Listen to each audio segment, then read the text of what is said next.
Harry and Meghan's severing of royal duties has thrown the firm into a shock, the likes of which it hasn't seen in decades. Can the monarchy cope? They said it wouldn't last. Are Prince Harry and Meghan doomed? New York wondered in the run-up to the couple's royal wedding in 2018. "I think she will bolt," feminist writer Germaine Greer predicted on an Australian morning show of the then 36-year-old actor/activist bride. Not 2 years later, there was indeed a split underway, just not the one skeptics foretold. "Prince Harry and Meghan Markle are still together. She's the same woman I fell in love with," he said in January, but they've effectively broken up with the 1,047-year-old monarchy. Hello and welcome to Royal Scandal. Please do well to like, subscribe, comment and turn on the notification bell so as not to miss out on any news updates. With two of the firm's glitteriest global superstars ostensibly opting out, the royal brand found itself in shambles. Queen Elizabeth II and company traffic in the presumption of magic and majesty and assurance that, divinely and by birth, they are superior. Commoners are supposed to clamor at their gates, not marry in and then make a U-turn for Canada. The monarchy already feels drearier without Harry and Meghan, who infused the whole operation with big celebrity energy. The Sussexes had an estimated 1.9 billion viewers in their thrall at their royal wedding. Harry bit his bearded lower lip and appeared to whisper, "You look amazing," in what became a much-memed moment. Meghan, the first biracial duchess in modern history, blinked back, glowing. The royal family was, but for a fleeting moment, both inclusive and sexy.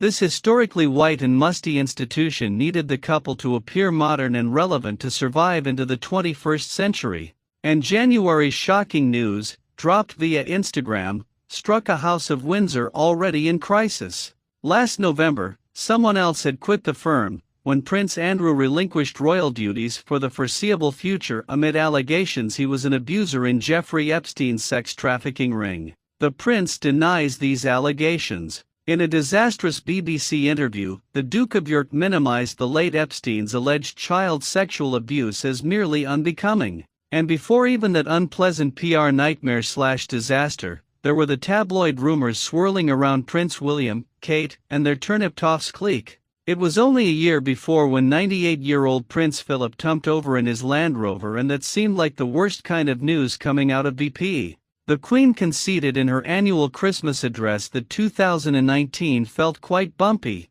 Not since her self-described annus horribilis of 1992, when a fire broke out in Windsor Castle and 3 of her 4 children, Princes Charles and Andrew and Princess Anne, split from their spouses in high-toe-sucking fashion, has the state of the royal union seemed so shaky. Eagle eyes noticed that a photo of the Sussex family was absent from her desk. 2 weeks later, Harry and Meghan announced they were stepping down, and it's been nothing but tumult since. "The monarchy, ideally, presents a cohesive front to the public," said royal historian Carolyn Harris, author of Raising Royalty: 1,000 Years of Royal Parenting. To her loyal subjects, the Queen is the pearl-decked personification of the state, and the Crown is seen as a unifying force, a level of government that's above party politics. Disharmony in the gilded, British taxpayer-funded palaces defeats the purpose. But more than bad optics, some now worry that the loss of Harry and Meghan as working royals could leave the royal family short-staffed. "The Queen isn't just Queen of the United Kingdom," Harris notes. "She reigns over 16 Commonwealth realms, including Canada, Australia, New Zealand, and Jamaica, to which she and members of her extended family have embarked extensively on royal tours to flex their symbolic power. Fewer senior members of the family acting as brand ambassadors for the Crown could lead to discord with, or, worse, defections among the Commonwealth states."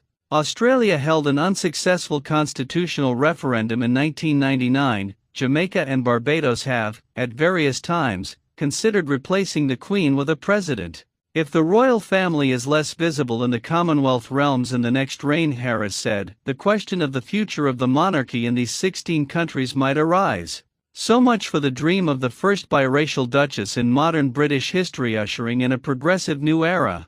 Instead, Meghan and Harry lasted just 19 months, a blip in a centuries-long reign. A gospel choir had heralded "Stand By Me" at their royal wedding. Perhaps never in Windsor Castle had an African-American preacher quoted Dr. Martin Luther King Jr. and waxed poetic about the power of love. But the belief that, just by marrying Harry, Meghan could blow the mothballs off the monarchy in the midst of a sharply divided post-Brexiting Britain teeming with nativism may have been the biggest fairy tale of all. As far as I'm concerned, the monarchy really lost out, says Kali Nicole Gross, the Martin Luther King Jr. professor of history at Rutgers University, who specializes in black women's experiences in U.S. history.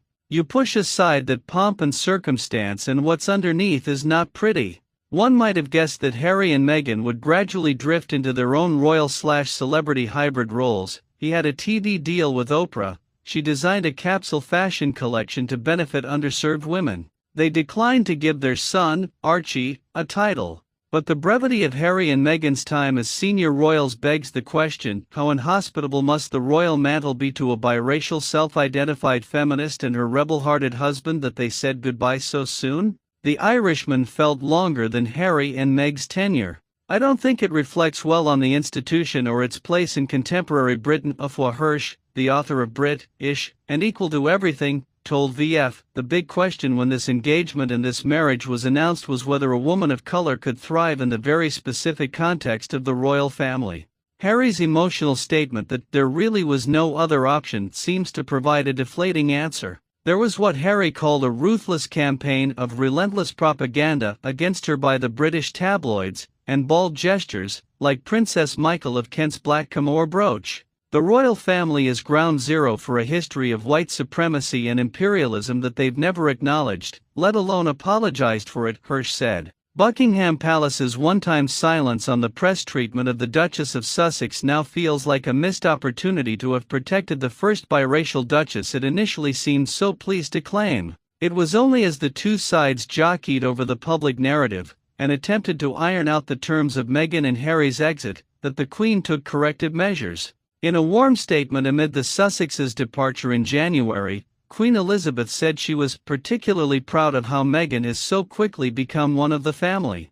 But the show of solidarity may have been too little, too late. Now, the remaining members of the royal family find themselves stuck in a toxic relationship with Britain, says Hirsch, submitting to vicious cycles of tabloid scrutiny in exchange for seasons of positive coverage. It's a codependency Prince Harry knows too well.